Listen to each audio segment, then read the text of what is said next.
So everybody, welcome to everybody. I just want to give you a quick rundown as to what we're going to talk about today. As you can see after an overview, we're going to talk about what's happening in the grounds and the greens area with Bob. Steve's going to talk about the golf tournaments and what's happening on the golf front this year. Mike has a load of great stuff to talk about operations, and then Debbie will talk about the financial situation. So we hope to have a lot of time for Q&A at the end, because that's always the exciting part, and we welcome everybody. Hey, what a year. We've been rocking and rolling, haven't we? Yeah. If you look back, especially from the end of November when we reopened after our short shutdown, this place has been humming. And did you all know that it is the 40th year of Park Meadows Golf Course? This year. Yes, indeed. So we'll talk about that a bit later.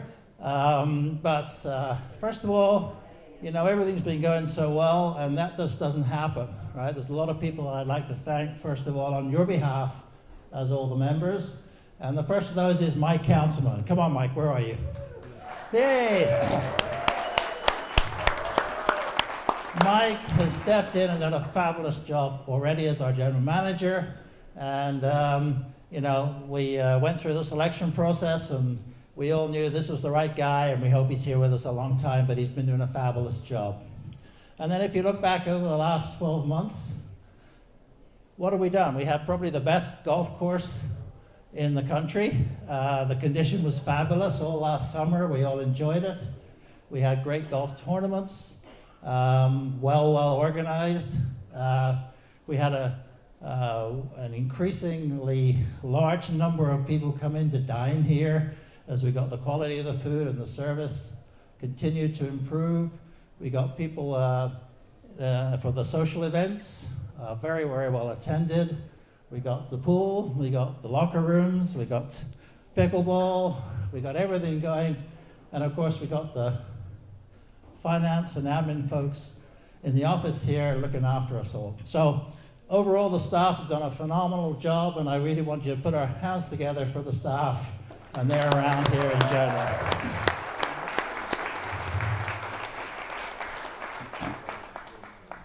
We lost is the wrong word.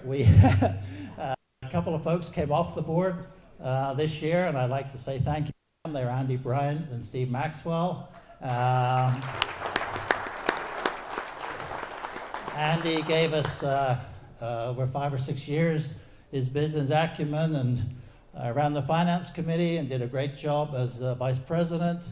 So Andy, thank you so much for that. Steve, so many innovative ideas that he put forward, got his business acumen, and he's the one who was really the inspiration for the pool, and did 2 years of president. So Steve, thank you, even though you're not here, thank you so much. We welcome Steve Roney Jr. and Ted Hamilton to the board this year, and we all appreciate everything that the board has done, and the board appreciates all you as members as well. But there's a lot of other people around.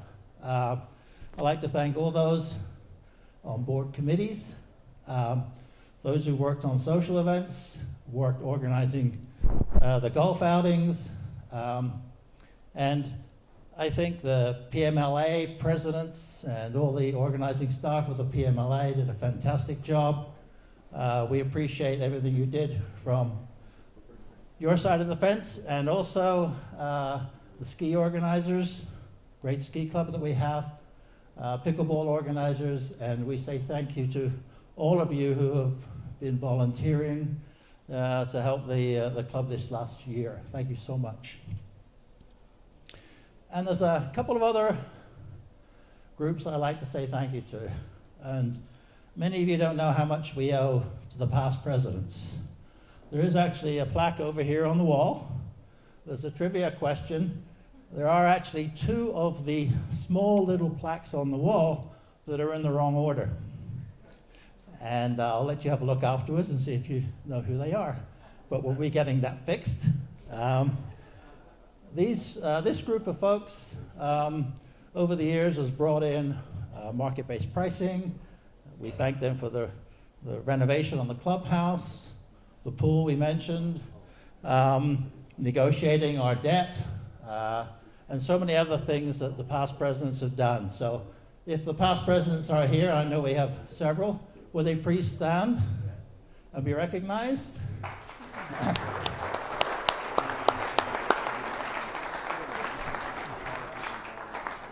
And of course, the whole membership, yourselves. Thank you very much indeed for everything you've done in terms of supporting all the events that people have been organizing. So let's move on to a quick recap of 2022.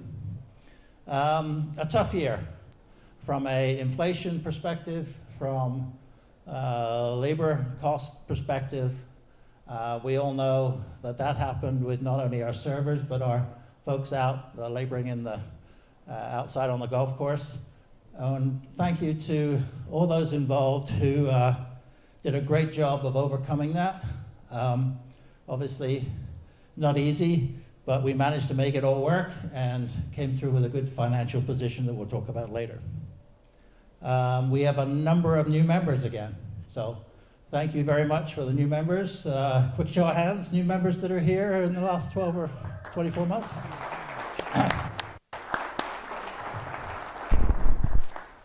Welcome. We had a lot of great social events and a lot of great golf events that I've alluded to before, but we also accomplished a lot of single items that we've even never done before, or we might not do again in the future. First of all, the survey. It was interesting to hear from Club Benchmarking, the survey organization, that we were amongst the top group they've ever dealt with for not only participation in the survey of a country club, but also the satisfaction level. So thank you so much for all of you who participated in that. We were able to deal with a bunch of capital projects: the parking lot, phase 1, the comfort station, the bunkers, phase 1, several new tees, golf course improvements, and a number of different things that we accomplished last year. And of course, we managed to get approval, or we approved ourselves through the board, getting the ski track, which I know everybody's really enjoying, which actually came out of the survey as a strong recommendation. And also the extra golf simulator throughout the winter months. So some great things happened last year there. The other thing we did on the policy front was to put in place a capital budgeting, capital control on expenditures policy, which is particularly important for the larger projects that we're dealing with. And I think that's been well used in the big things that are happening this year that you'll hear about a bit later from Bob and from Mike. So in addition to all the other things going on, we've been working for a while on a strategy document. And with the input from the survey we had last year, plus the long-range plan for the golf course that Bob will talk about, we were able to integrate that. And I hope that you've all been able to read the strategic document that we put out a few weeks ago. It was in two things. It was a letter outlining the overall plan, and then a link to the more detailed document. And, you know, this is a roadmap. It's a roadmap for the next few years. It's not a detailed plan, but it's something that we hope we as a board and others that come behind us will be able to follow. It really looks at the mission, the vision of Park Meadows Country Club. We did a SWOT analysis, which is strengths, weaknesses, opportunities, and threats. We put together 6 overarching objectives, and then 10 focus areas that we can all work on individually as committees or as staff, with a lot of different individual smaller points. And I just want to remind everybody of the strategic objectives that we had in that study. Firstly, that we should have a strong, sustainable financial system, both in the short and the long term. Secondly, that we are here to continue to improve the golf course and the facilities. And as we come to replace part of those, we'll have a replacement reserve that we're putting money away for, that Debbie will talk a little bit about later, to make sure we have the ability to replace items as they unfortunately age. We have an objective of being the best country club dining experience in the Park City area, and we're clearly wanting to do that and working on that right now. Most important, I think, is our junior program. We've had a junior program, it's been good, but longer range, we want to really improve that with new junior golf, pickleball, swimming perhaps, some other areas, so that's going to be looked at. The fifth area is our programs. We want programs that are amenable to all the membership right across all of our sports facilities and our social facilities. So golf, pickleball, swimming, well, everything that we use this for, the events, the social events, and of course our dining. So that's very important. And then lastly, but certainly not least, is the staff and the management. We need to continue to hire, train, retain, and develop the best staff that we can for Park Meadows Country Club. So those are the 6 sort of key objectives. I'm very pleased that Wendy Clark, our Vice President, has agreed to shepherd these and coordinate with each of the committees that we have and with the staff to make sure that we make progress. You know, the worst thing about any kind of plan or document is it sits on the shelf and gathers dust, and we do not want that to happen as we move forward at Park Meadows. So by the end of the year, we'll pull together a report and see what it looks like, how we're doing, what progress we're making. So looking quickly at 2023, a lot of things going on. Firstly, we want to support our general manager, whether it be through training, getting him certified with the qualifications to be general manager. He has some accolades that he needs to accept, but he also needs to know that he needs to get some qualifications in that area. And also from a mentorship perspective. So that's one of our key objectives. I think as we look forward, we really want to continue to really do a great job in the service support in our dining area. We're putting more money into that for servers this year. We're trying to upgrade servers from temporary to more permanent situations, and that we find is a really important piece of work for 2023.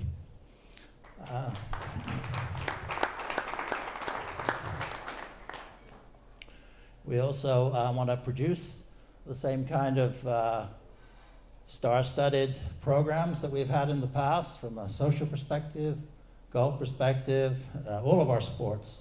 And so that's a very strong program for us to do in 2023 and deliver on time, on budget, the capital projects that we're going to be looking at, which Bob will outline shortly. So overall, I think a lot of things to be done in 2023. Those are just a few of the highlights. We really appreciate you as members. The board enjoys talking with everybody, wants your ideas, and we're going to be working on our communications. The other item for 2023 is development of a new website, which is in progress right now, and also a number of the communication areas like our weekly report. And I think you've seen some of the changes already, but most important of all is to get with you and get your ideas and get your input, as well as communicate as much as possible what's going on, both on an operating and a capital perspective. So those are the headlines for 2023, and I think you're much more interested in some of the details that you're going to hear from the other speakers. So let me hand right over to Bob, and we'll talk about some of the capital. Great. You want to hit the slide? I'll use this one, yeah. Oh, good afternoon. Great to see everyone. What a nice turnout. And anyway, I would like to just take a few minutes and give you an update on some of our ongoing and upcoming capital projects. Last fall, the first phase of the parking lot replacement happened. That's the eastern portion of the main lot, and then the smaller lot down by the locker rooms. This September, the second phase will be completed, which is the western part of the lot and the main drive. And then in conjunction, oh, there we go. In conjunction with phase two, we are looking at adding some electric vehicle charging stations as well. So I think that would be a nice addition. The other big project that started last fall was the bunker renovation. Started in September on the front 9 and got off to a really great start. And then, unfortunately, or maybe fortunately for all of you skiers, winter came a little earlier than hoped, and they were not able to finish the front 9. Where things stand right now is that holes 3 through 8 have been completed, as well as the greenside bunkers on number 2. So we're left with 9 bunkers on the front 9 that are still left to be done. We have the 2 fairway bunkers on 2, and then the 3 bunkers on 1, and the 4 on number 9. And I was going to say the plan was to do those this spring. I'm going to say the hope is to do them this spring. I don't know that golf course conditions are going to allow for the heavy traffic on the golf course. Yes. But if they don't get done this spring, they'll be completed starting in the fall right after Labor Day with the back 9. The next ongoing project is improving the water quality throughout the golf course.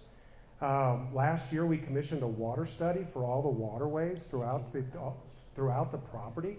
And just to give everybody maybe a little better understanding how the water comes in and out of our property, our primary source of water comes into the pond on number 14.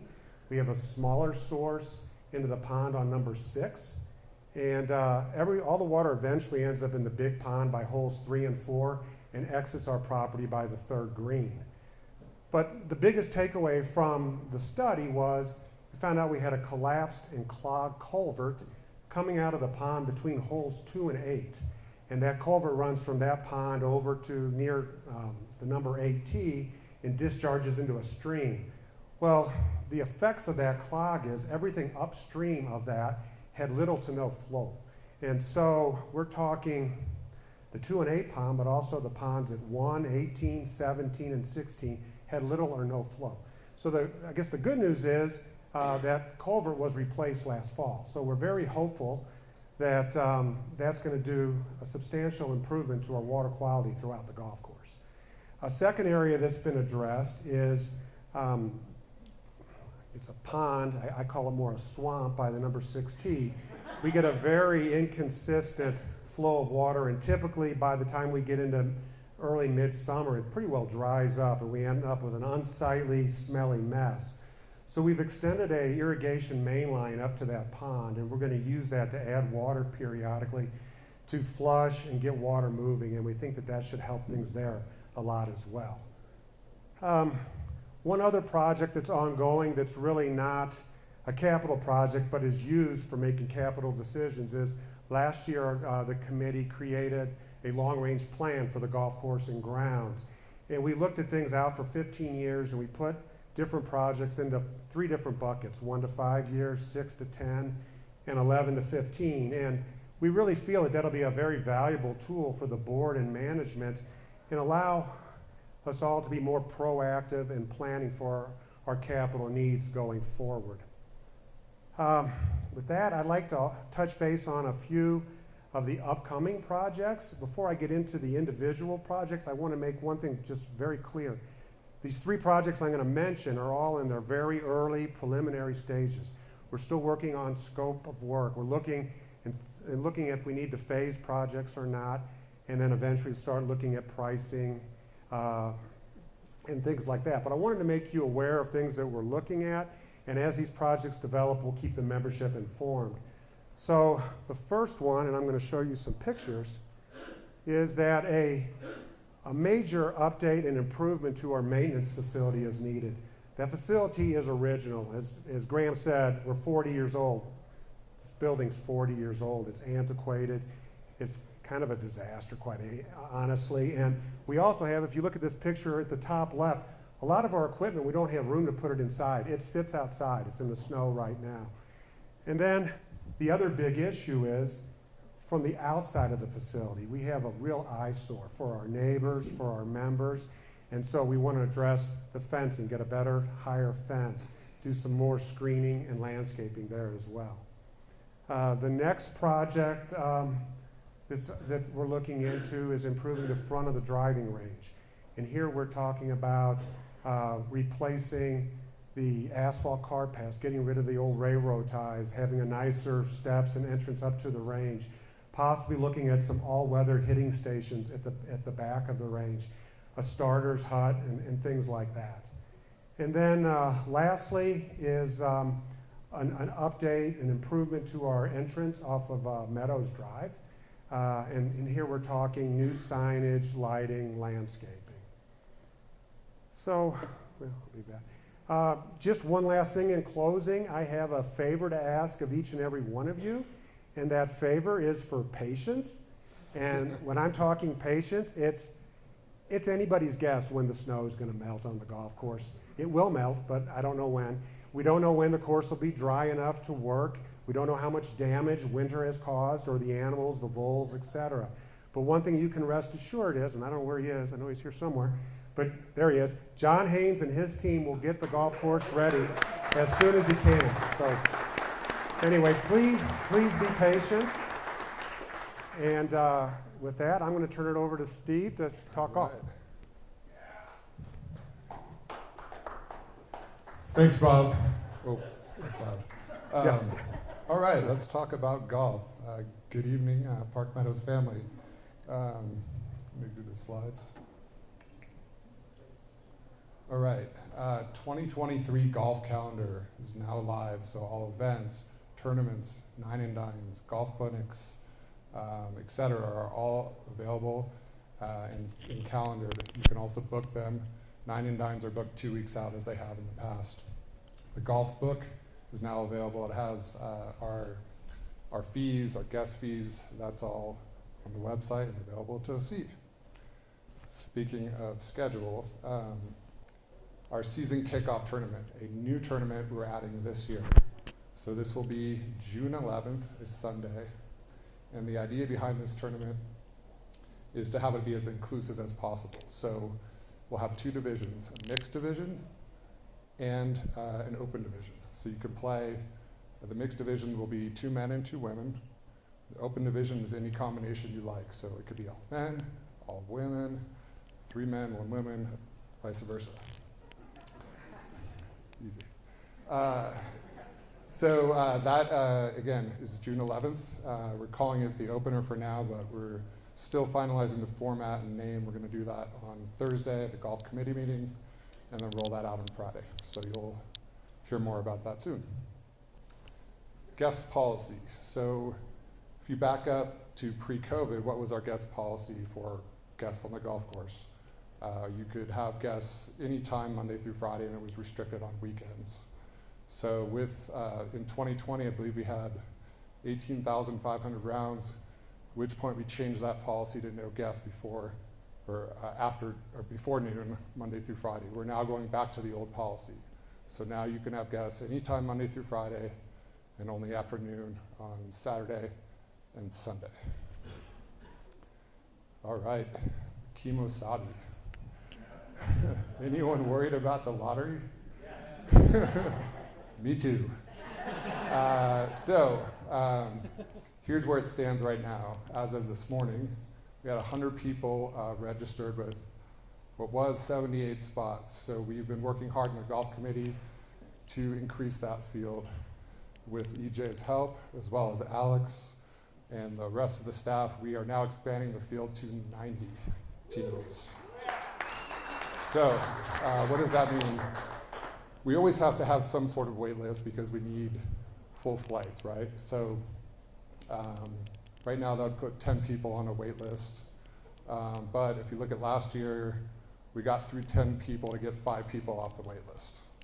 So meaning there's a really good chance that everyone that wants to play will be able to play.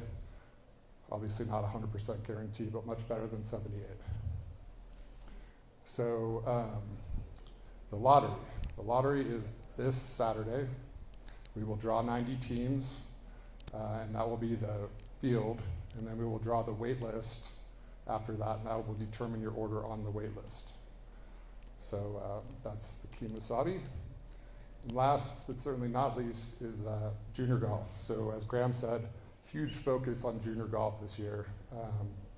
So with that, we will continue. We're going to have, I believe, every Saturday from 9 to 12:30, which coincides well with Men's Day, as well as Wednesday from 9 to 12:30, junior golf for ages 6 and up. We are also going to add an advanced junior golf as well as teenage junior golf, sort of TBD on which day of the week, but once a week as well. Other junior golf adds this year, an exchange program for golf clubs. So this is a great idea from EJ and team. So for $200, which I believe, what is it, April 15th, you get to get clubs for your kids, and you can continually exchange them throughout the summer as they grow. And so we'll have a large selection of clubs all here. We don't have to order them, which is awesome. And I believe with that, we'll take questions later, but I will say, if you have anything golf related, please don't hesitate to reach out to me, via email, text, I'm in the directory. Happy to address anything you bring up at committee. With that, turn it over to my good friend. Indeed. And our GM, Councilman. Thank you, partner. Thank you, Steve. Yep. So I'd like to kick off just with a big thank you to everyone here, our board, our staff. I greatly appreciate all the support, the confidence and encouragement that I've received over the last 4 months as I was named interim and then was announced as the permanent general manager to represent you all and this fantastic club. So thank you.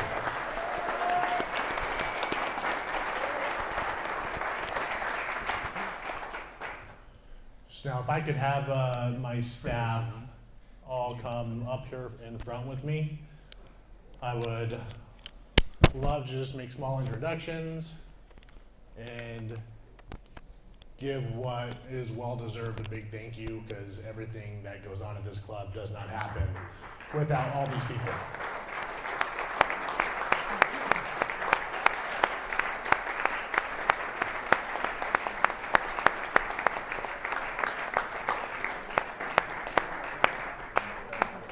Okay.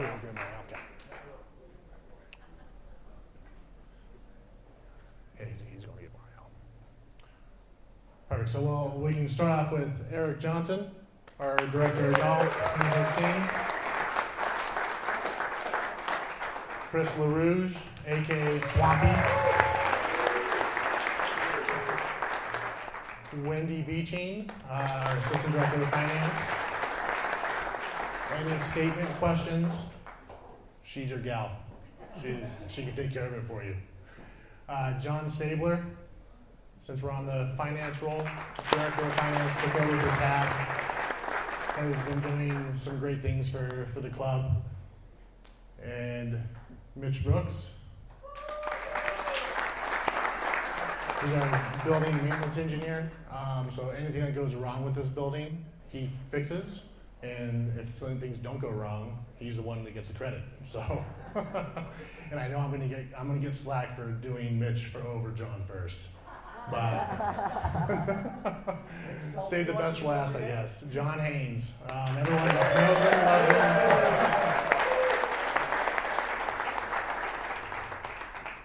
So then Michael Simons, our communications and marketing manager. This whole setup and cost savings that you see through the AV and everything is his work. and he's been doing a great job with the communications, content, timeliness, and I'll get into that a little bit later as well. And then a big round of applause for DJ and Marielle.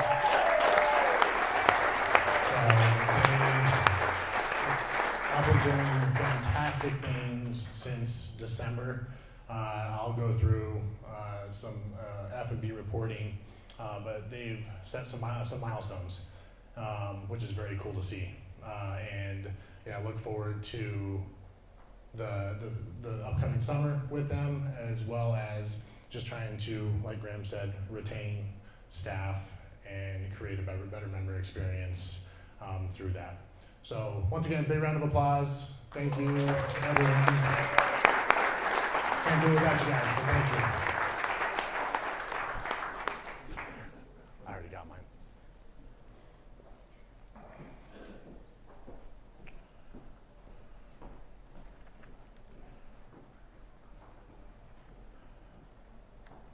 All right, so F&B reports. So like I said, we've set some milestones since December, January, and February.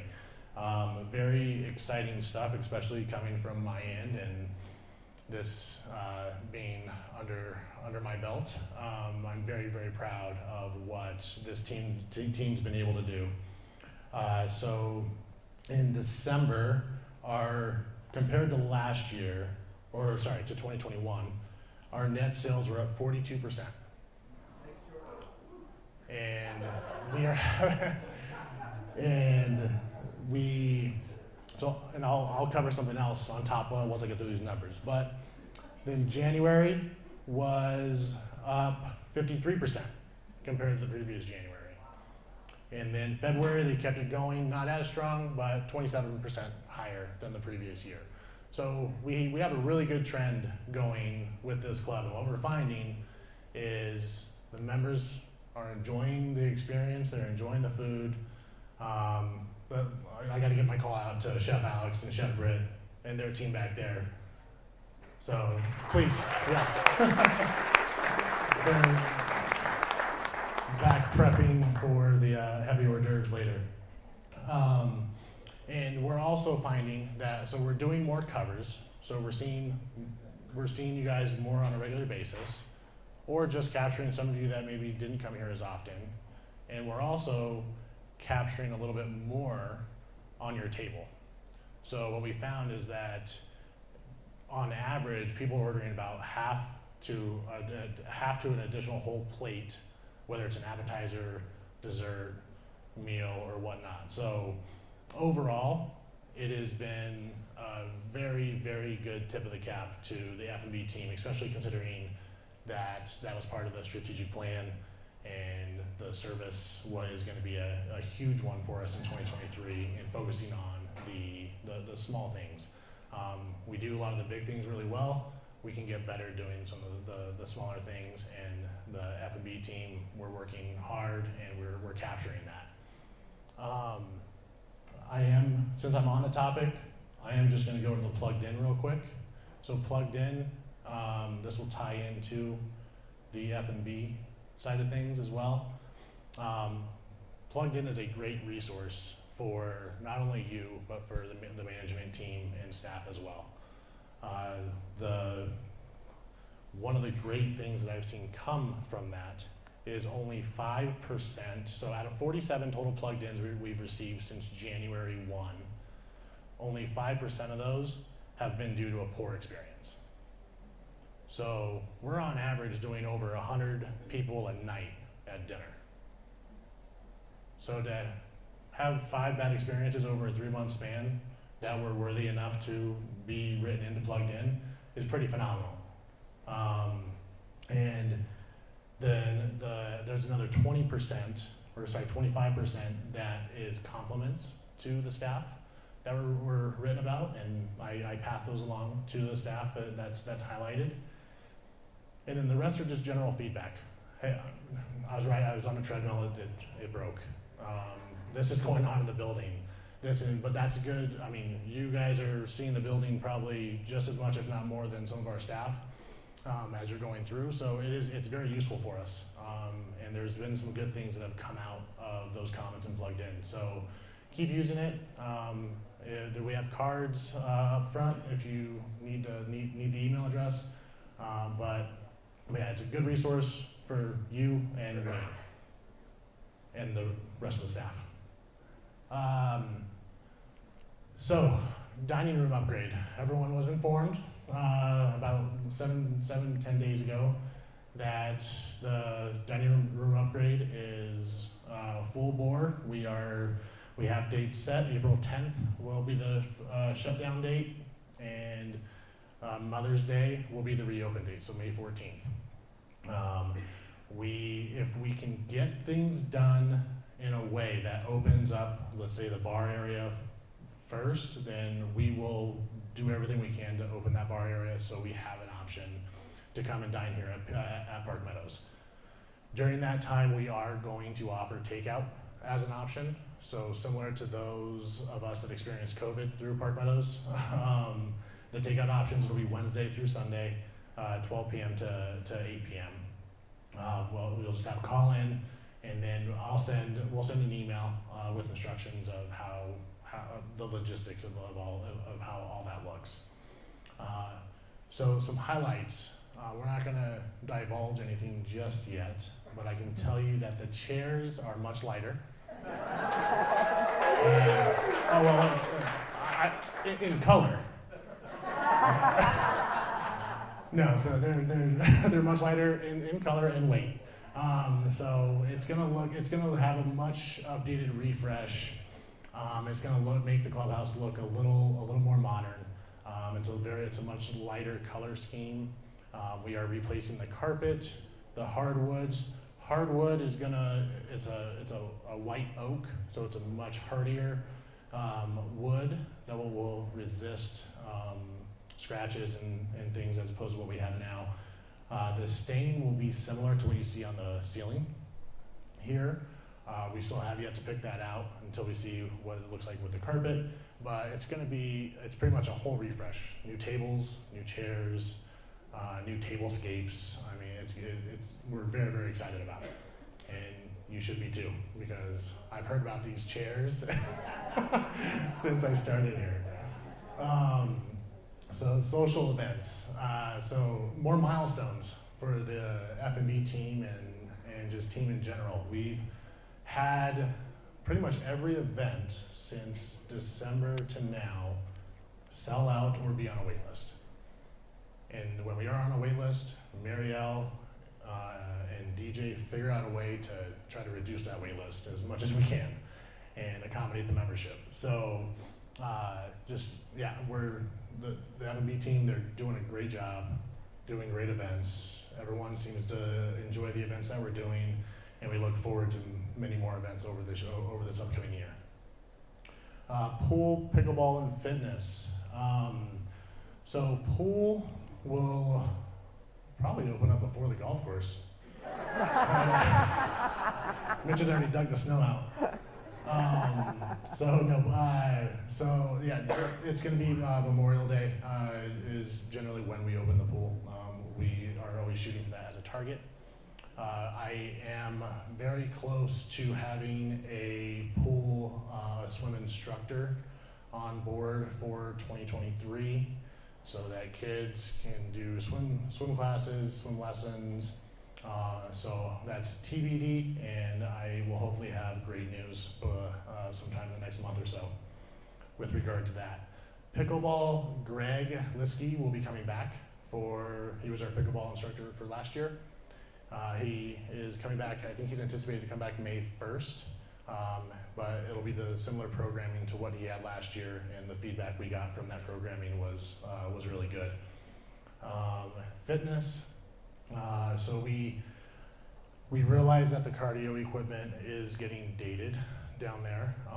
John Stabler and I are working on a lease agreement to get new cardio equipment down there, and gonna see what it'll cost to get some additional equipment that people have been asking for.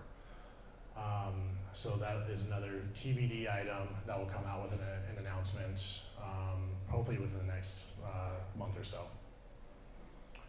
Communication. So I already touched on Plugged In. So Michael Simons, he's been doing a great job stepping up and taking on kind of multiple jobs. So he has taken the communications and created a timeline so that every event that the club has, we're looking at a 30 to 45 day timeline of getting those events published and ready for registration prior to the event. So 30 to 45 days prior to the event. And we are getting ready to launch a brand new website and app. So that's been a major project. It's taken up a lot of his time over the last 3 months. But we are at the finishing stages. He submitted everything that needs to be submitted, and we will hopefully have a somewhat live version by the end of this month into May. And then we'll communicate that to the membership with, it's a brand new refresh look.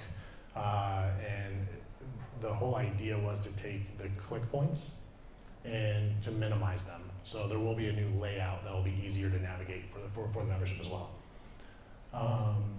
So thank you, Michael. That's a big step for us. So, thank you everyone. Thank you team, thank you members. Looking forward to a great 2023.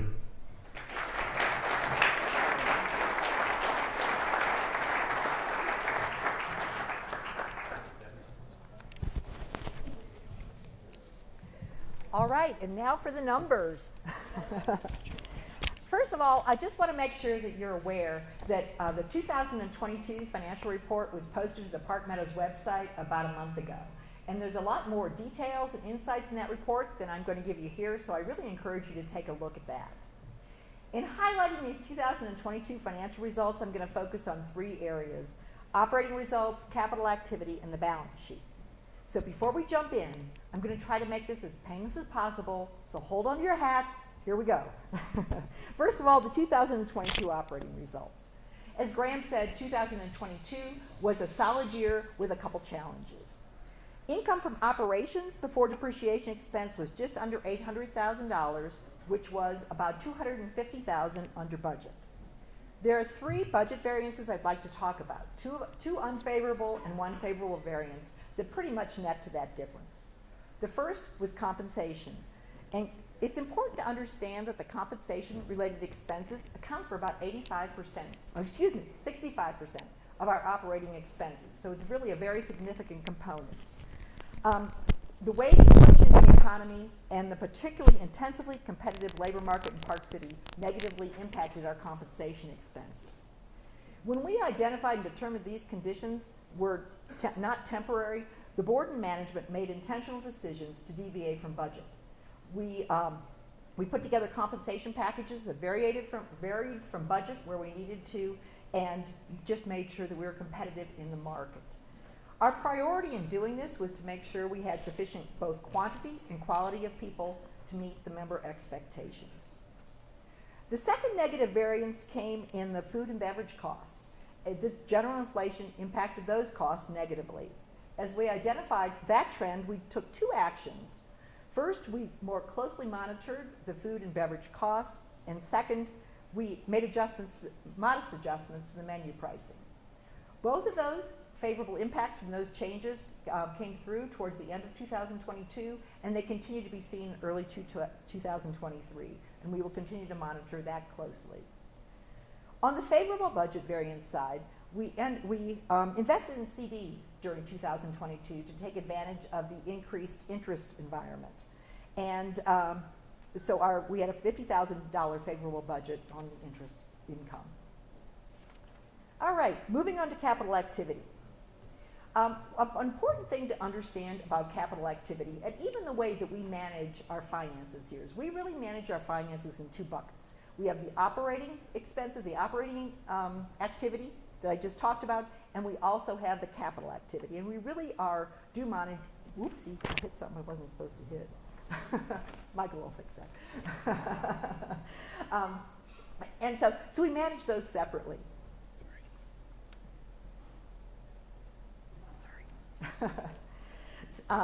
So we manage those separately. Included in the capital budget are cash flows from the member transfers and initiation fees. And the reason we do that is because those are earmarked for capital purposes. So in the previous operating information I gave you, we do not include those in that information. Rather, they're included in our capital activity. The 2022 member transfer initiation fees, as you might expect, were very strong. We had about $2.4 million in fees to the club, and that was more than $600,000 favorable to budget. Those fees benefited from both the volume and the increased average pricing of those memberships. As you may recall, Park Meadows receives 20% of the revenue of all membership transfers. So during 2022, we had 18 golf memberships and 2 social memberships transfer between members. Additionally, we had 9 social memberships which were sold from the Park Meadows Treasury. No golf memberships were sold from the Park Meadows Treasury during 2022. That's the volume. On the pricing side, we saw a significant increase in the average market-based pricing for the second year in a row. For golf, the average price at which these transactions occurred in 2022 was $315,000, and for the social, the average transaction price was $143,000.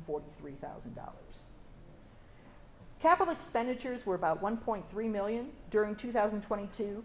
Bob previously did a great job describing the 2022 capital projects, so I'm not going to go into any more detail on those, but that's what they cost. As I transition to from capital activity to the balance sheet, I first want to talk about 2 reserves that were established during 2021. The first was a reserve Graham mentioned earlier, and that's the Capital Replacement Reserve. It was established in late 2021 to set aside funds over time to cover major capital replacement expenditures. The balance in these reserves is then reduced by major capital expenditures, for example, the bunker replacement and the parking lot repaving. The balance in this reserve at the year end of 2022 was $1.7 million. The second reserve is a debt repayment reserve. This was also established in 2021. And for our new members, debt was incurred about, 5, 6, 7 years ago, whenever it was that we renovated this building and did the pool complex project. During 2022, we paid off $1 million of debt through the debt repayment fund. And then we have this concept called net debt. And net debt is the outstanding balance on the debt minus whatever balance we have in the debt repayment fund. And as of year end, that's just under $6 million, which is a reduction in net debt of about $600,000 from last year. Now, we are on target. We have a goal, an informal goal. I'm not sure how formal the goal is, but a goal to be at $3 million in net debt by 2027, and we are on track with where we are right now to reach that. And then to the balance sheet. The balance sheet is strong at year-end 2022. We have cash and certificates of deposit, including the balances in the Capital Replacement Reserve and the Debt Repayment Fund of about $4.7 million. And that is a modest increase over prior year end. Of that balance, $1.5 million is held in CDs. During 2022, we implemented a CD ladder program to take advantage of the rising interest rates. What that is we have a series of CDs with a staggered maturity dates. Each CD has a balance of $250,000 or less, and each is issued by a different financial institution, and that is brokered through Raymond James. So I'm going to divert here from my original planned remarks because a few things happened over the weekend. So now what your question, before you even get a chance to ask it, here we go. How are we thinking about and responding to the recent banking turmoil? So yesterday morning I was on the phone with John Stabler, and yesterday midday John Stabler, Graham and I met to figure out what we ought to be doing. First of all, let me just give you a few facts. As of today-ish, we have about $4.5 million in cash and CDs. $1.5 million of that is in the CD ladder I previously described. Our cash of approximately $3 million is held in one operating checking account at Zions Bank, and it is swept each night into a Dreyfus money market fund to enhance the interest rate earned on the account. Only about $250,000 of this balance would be subject to the FDI insurance. So we met to figure out what actions, if any, we ought to be taking. First of all, we reviewed a letter from Zions Bank, and this was a letter that Zions sent to all of its customers. And the intent of the letter was to reinsure the customers that the Zions Bank risks were much different and much less risky than banks that had recently been taken over. In spite of those reinsurances, we felt it was appropriate and prudent to redeploy and diversify some of the funds held in the Zions operating account. $3 million seemed like a lot. Accordingly, we developed the following plan. We plan to move $1 million from the Zions operating account into the CD ladder. That will bring the CD ladder balance to $2.5 million. Each CD in the ladder will be less than $250,000. Each will be issued by a different financial institution and will be covered by $250,000 of insurance. So the entire $2.5 million invested in CDs would be fully insured. Secondly, we are working on identifying an appropriate money market mutual fund or government money market mutual fund or other similar investment vehicle, not a depository, not a bank depository vehicle, to which we will move about $1 million from the Zions operating account. While these investments would not be subject to insurance, we believe that will help diversify our risks. Those accounts are typically viewed as safe and liquid, and we believe that will be appropriate. We believe that will be appropriate for our circumstances. And then at this point in time, that leaves $1 million in the Zions operating account. We're currently comfortable with that balance, but we'll continue to operate to monitor how we've organized these balances, how we've dealt with this, and we'll continue to monitor this really almost very, very frequently. From a process perspective, yesterday after we hatched this plan, John and Graham and I, we sent a description of the plan to the Finance Committee and had them looking for their response, their ideas, whether comments, if they had other suggestions, their review of the plan, and looked for their concurrence.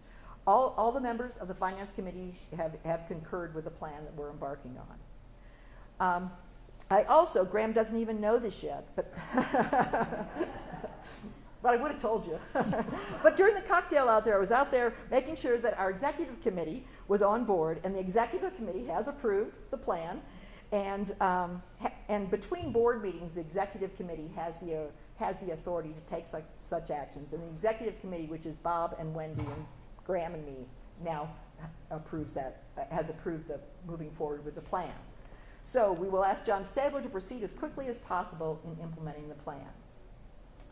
I'm going to stop there in this matter. If during the Q&As you have other questions or other thoughts you want to bring up there, they are certainly welcome.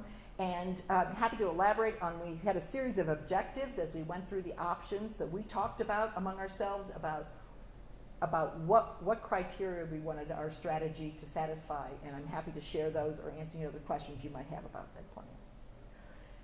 Before I wrap up, I'd just like to talk briefly about 2023 and the operating and capital budgets. Again, this 2023 budget information is available on the website. It's there as part of the 2022 financial report, so please feel free to take a look at those details and get a little more insights there. There were a lot of factors that went into our consideration of the 2023 budget, but particularly the uncertainty in the economic environment. And the relevant factors there that we considered were, first, inflation remains stubbornly above levels experienced over the last decade or more. There's an intensely competitive labor market in Park City which shows no signs of abating. Interest rates appear likely to continue to rise. And finally, while the Park City economy appears to remain robust, the possibility that a recession or other economic conditions that could negatively impact the local real estate market and related influx of new residents and demand for country club memberships cannot be completely dismissed. So, our 2023 operating budget shows income from operations of $725,000. That's slightly below the 2022 actual results I mentioned earlier of $800,000. Key in that budget is a dues increase of 8%, which became effective on January 1st. Selecting an appropriate dues increase is really, really hard. We considered both quantitative and intangible factors as we did that.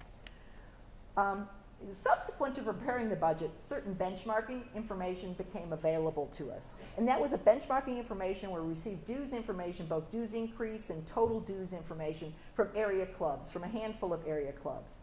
Our 8% dues increase was well below the average dues increase of 16% shown in the benchmarking study for the other clubs. Additionally, our golf dues are about $3,000 annually below the comparable annual dues of those comparable clubs, or those clubs in our market. We'll continue to keep our eye on this, and it will be an input as we consider budgets going forward into the future. On the capital budget side, member and transfer and initiation fees, you'll remember those are in the capital activity because they are earmarked for capital purposes. We have budgeted $900,000 for that. That is significantly below the 2022 actual levels. And I would say in the budgeting, this is by far the hardest number to accurately predict or accurately estimate. And this is due to uncertainties about both the volume of activity and the market pricing of the future membership transfer market. It is really a difficult number to predict. Capital expenditures next year are budgeted for $2.3 million. Bob gave a good description of the things that will be happening in 2023, so I'm not going to go into further detail there. In closing, I would just like to say that the Finance Committee and Board will continue to monitor all aspects of the operating and capital budgets and the balance sheet, as well as our cash balances and CD balances and how we're managing those risks. And we will continue to report back to the membership throughout the year. Thank you.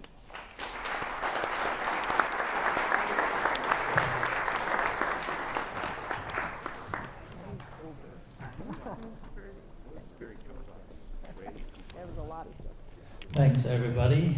As you well know, we have an outstanding board of directors, and we thank the speakers and the rest of the board for all the work they do. Very, very good job.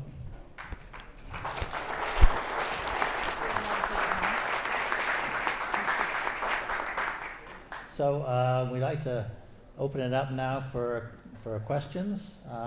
We have quite a nice amount of time to do that. So yeah, Carol.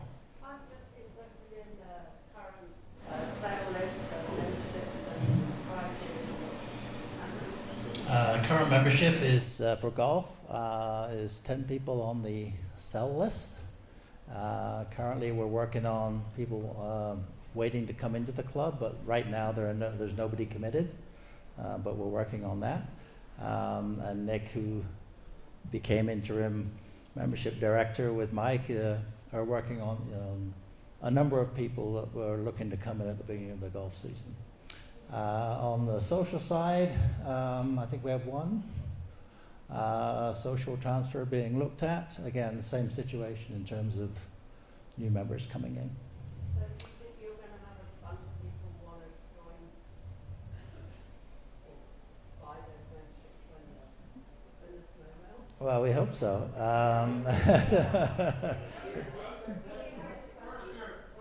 I'm sorry? I'm terribly sorry. The question was, how many people do we have on the wait list to leave the club, and how many do we have on the wait list to come into the club, and at what price? And so, did you hear the answer to that? Is that okay? Okay. So the answer on the wait list for people to leave in golf is 10 people right now. Wait list for people coming in is 0. But Mike and Nick, who's the interim membership director, have been working on a number of people that we hope will be coming in at the beginning of the golf season. Price, looking at $325, $350 as the price to come in, and on the social side, $150-ish, $160-ish. Yeah. Robert.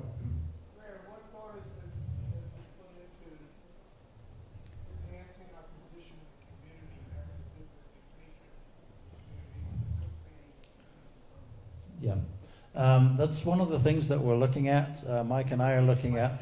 Oh, sorry. My apologies. The question is, what are we doing to interface more with the community? And in terms of some of the things that we do, like work with the Egyptian and other places. So Mike and I are working on that right now. Let me give the mic to him and he can give some more details. Yeah, great question. So we do support the Park City community in a number of ways. So we do support with the Egyptian Theater. It's a strictly trade. We give them golf certificates and they give us gift cards to be able to use. So this is something I do want to announce to everyone, that if you are not a Pharaoh and don't already have your tickets booked and you want to go to a show, you can contact me or another staff member, and we have gift cards that you can use to purchase tickets at the Egyptian. So just throwing it out there to anyone that would like to use that as an option. We do fund with the Kimmel Art Center. So we are a community level sponsor with them. And then we also do the Park City Education Foundation, Running with Ed. Those are both community sponsored levels of funding that we give, and then Running with Ed. Last year we did one team, and this year we hope to do two. So anyone that has interest in doing that, please shoot me an email. We had a great time doing it last year. But those are the ways that we currently support the community as a whole. And the things that Mike and I are working on right now is an overall marketing plan, and that is quite certainly one of the items that is going to be in that plan. Yeah. First a comment, then a question. I mean, I got to say, in the 8 years I've been a member, the communication the last year has been unbelievable, the best I've ever seen. Thank you. Another question on the Kemosabe. My understanding that people who were on the wait list last year automatically got on this year. And is that true? Because you said we're going to draw 90 names. Those are the first 13. Let's stand up, Steve, if you would, and repeat the question, Yeah. please. So if you were waitlist, then you are automatically in the list. Okay. That is correct. So that'll be like 13 spots, and then there'll be another. It's roughly 13 plus the last year's champion is also automatically in, plus the Kemosabe champion. And then you pull the numbers. And the rest are pulled. And is that, you envision that? But the 100 total number that I gave you was inclusive of the 13. Oh, really? Oh, wow. Okay, Yes. cool. Even Steve doesn't get a free pass. And the president certainly doesn't. Okay. Questions? I'm sorry. Could you talk a little more about the junior golf program, minimum age? And those of us who are kids who moved on, we have a grandchild who wants to play golf, and he be in that program. Indeed, and we're very excited about the junior golf program. Steve, up to you again. So just to repeat, every Saturday and Wednesday throughout the summer will be junior golf program, the Grasshoppers. That's ages 6 and up. Additionally, there will be an advanced juniors teenage program once a week. We haven't determined the day yet. One thing I left out, we're adding this year, bring a friend. So that can be a guest. We think that will help increase participation as well. And then the rental or the golf club exchange program, which I mentioned, for $200 a year, you'll have clubs for your kids all summer. And it will include grandkids, right? Oh, grandkids are also welcome, of course. Good. Yes, again. Don't sit down yet. So, This is the most popular he's ever been. so again, I'm going to start with thank you very much on the guest thing, expanding that Yes. from the other times versus what we had last year. I think that's a great change. Is there still a limit on the number of times an individual guest can come during the season? We have to defer to EJ, but maximum per round is 3. 3? 6 total. So one guest can come 6 times. Yes. Family guests are 12. And is the guest fee still the same? The family guest is closed. Slightly, It's going up? What is it now? Right now it's 115. Okay. Go up to 135. Say, The question was the number of guest rounds allowed per member per year, and it's 6 for guests and then 12 for family guests. That is per guest. So you can bring the same person 6 times only, excluding tournaments. Okay, let's keep it going. Yes?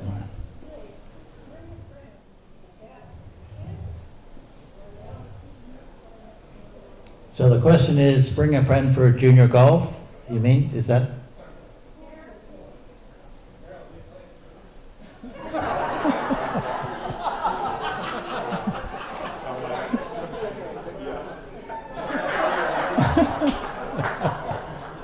You mean you want to know if you can bring Jim?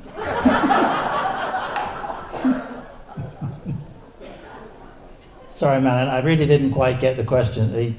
Could you repeat?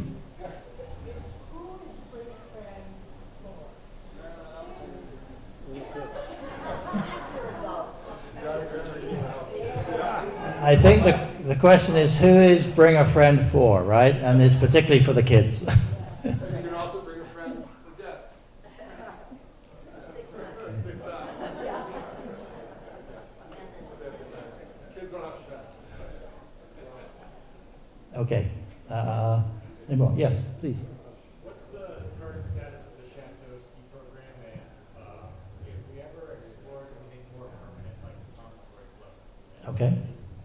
I'm going to hand that over to Mike because he has been negotiating the Chateau ski program for 5 or 6 years now and has done a fabulous job doing that.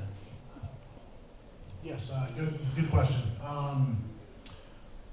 So when I first started in 2019, we had 25 permanent parking spaces at the Chateau. We currently have 45. We've negotiated more, and we also developed a new partnership with Ski and Seed that got us an additional 20. So we're at 65 over the last 3 years, where we started at 25. It's something that we are consistently looking at and trying to figure out how to grow the relationships, whether it's with the Chateau or with other partners. And it's a tricky situation, to be honest. And the parking is becoming even more. It's going to be more challenging over the next couple of years with the Snow Park and Park City with what they're doing. Honestly, it would be awesome to do a standalone Park Meadows club at one of the resorts.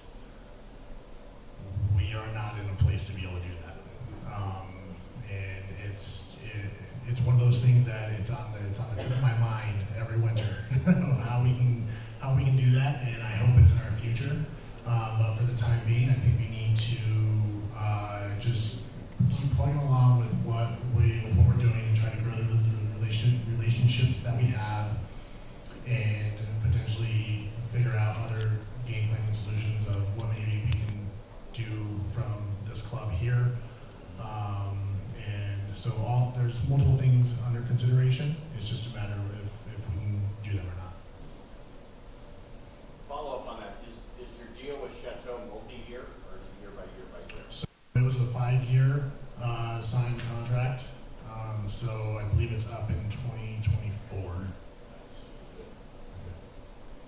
Like, we had talked about the van idea to Park City. What's the Yeah, so the van back from here to Deer Valley and Park City and Canyons, the cost of those vans quadrupled over the pandemic, and we were on the hook to make a purchase, and it got swooped out from under us.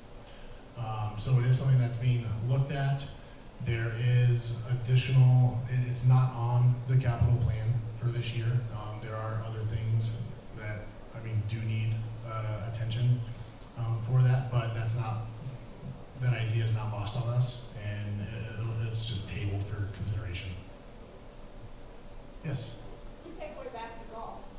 Yeah. What is the plan for, is there a plan for capital budget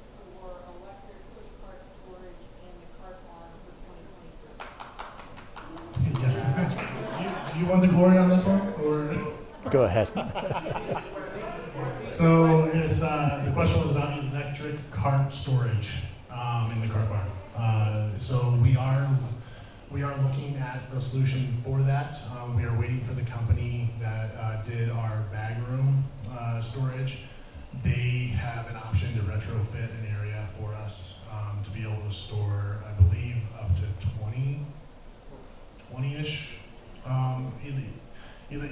electric push carts. So yes, that is something that it's on the docket, and we do have plans to move forward with that. How do you prioritize those 20? That's a very small number. EJ, do you know the Lottery. Lottery.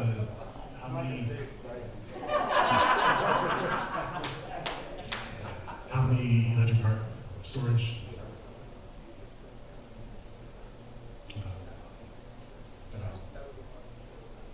Okay. Yeah, so it'll probably be somewhere between 20 and 30.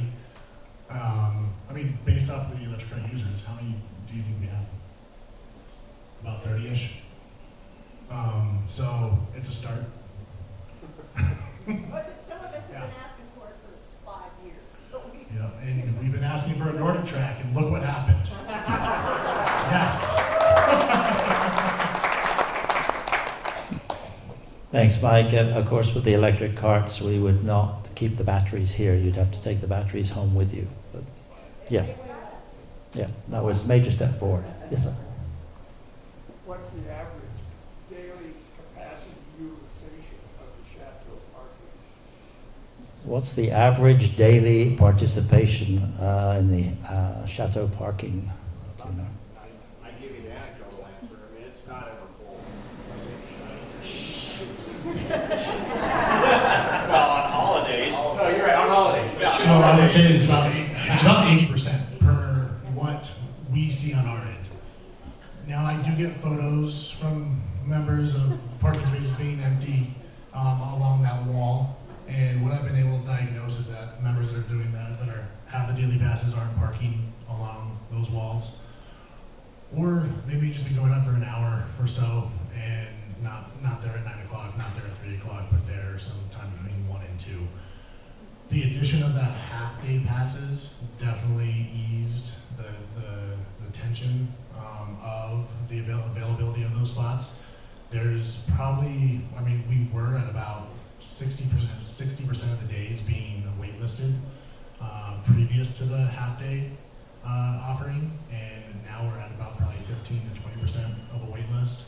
And then I think it's just encouraging people like we have through the club news of the cancellation, just canceling on behalf of your other members if you can't make it.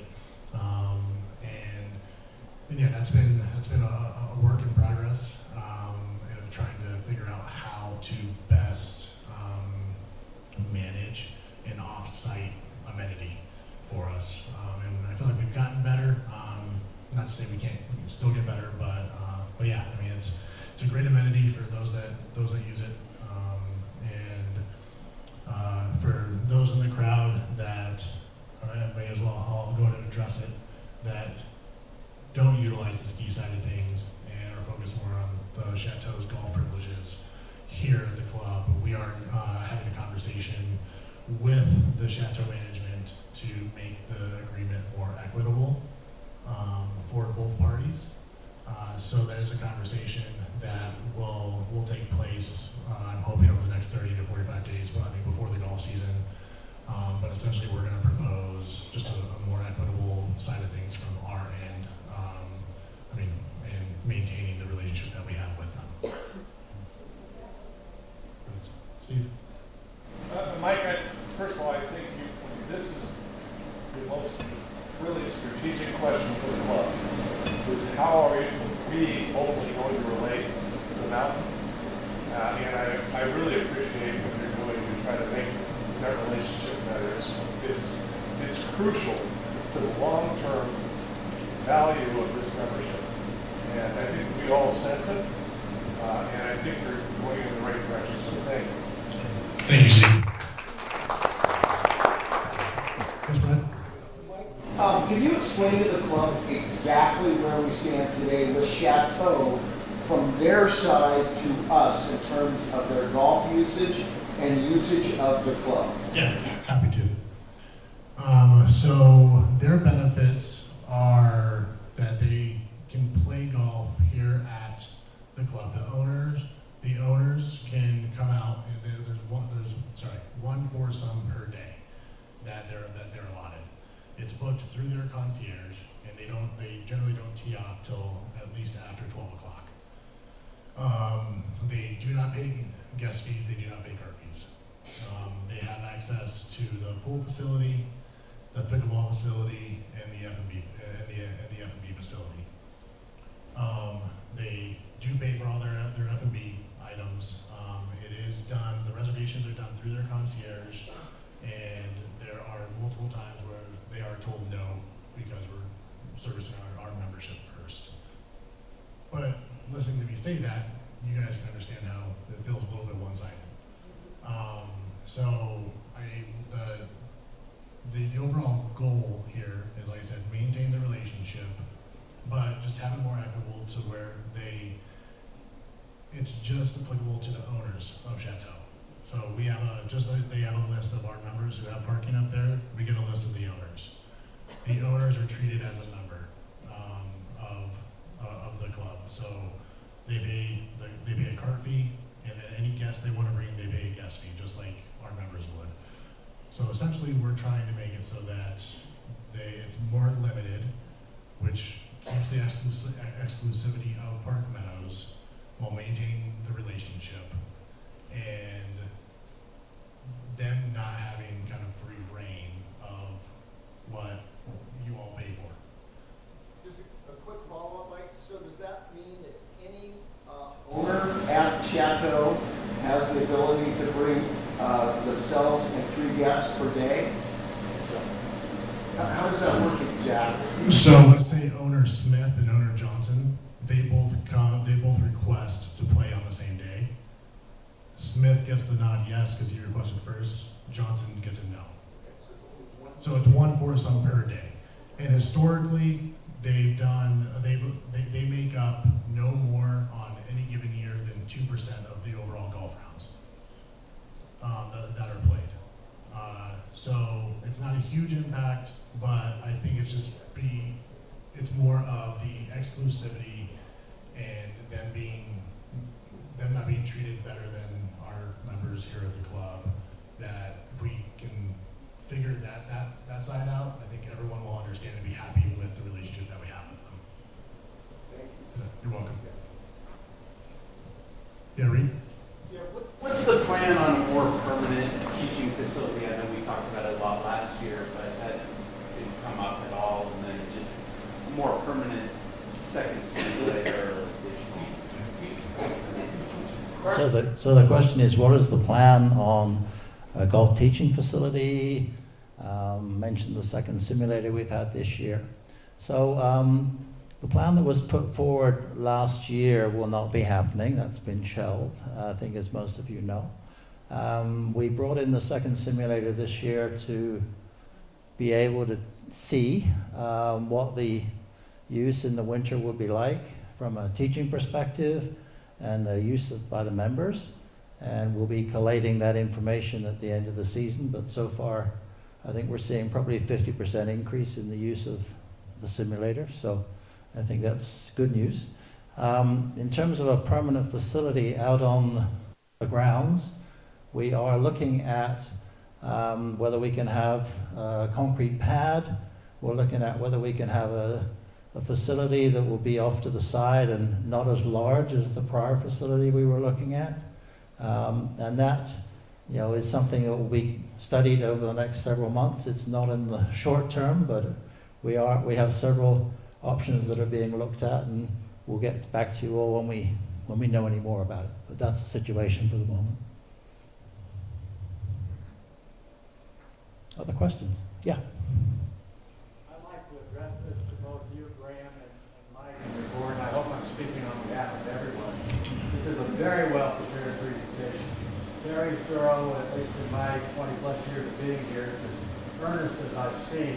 and gives great confidence in the leadership that we have in this club.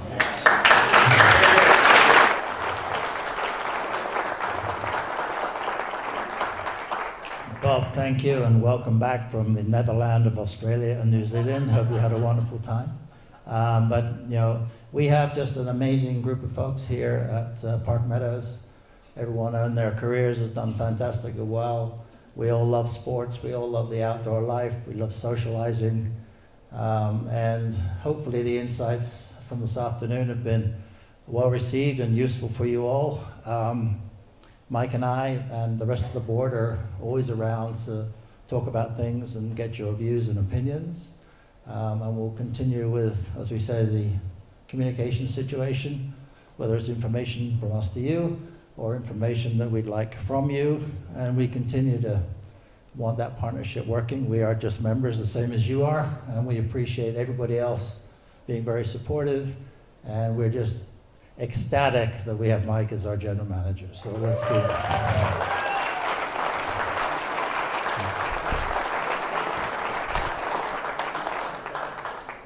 So I guess the nod for me is about the only thing keeping you from the bar, right? Are there any other questions? Because we have 2 more minutes if we'd like. Yes? I have a question. On the club do you have scholarships and monies that we put aside for our employees? Okay, the answer, I can deal with that. The question was, in our budgets, do we have money put aside for training for our employees, whether it's a scholarship or whether it's sending them on training courses? The answer is yes.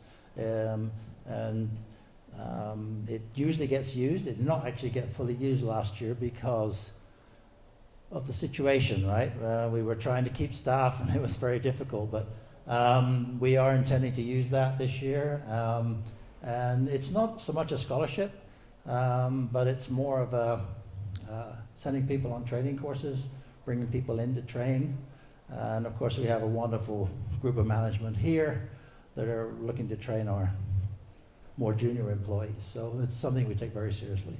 I'd like to see it more formalized in an approach of looking at better tenure of employees. This is a tough town, but in other clubs that I've gone to, that is a very prominent focus for having longer tenured employees. It really encourages loyalty. It also just encourages the employees to know the members better. Yeah. They know my name. They understand that members have actually wanted to contribute to it. It's like a donation to a scholarship program.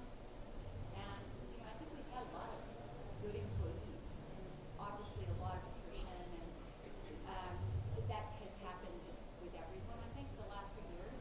But I think we need to take a more aggressive view at how we can really improve that process, because it's not just overall training of what goes on internally, it's part of giving back to your community.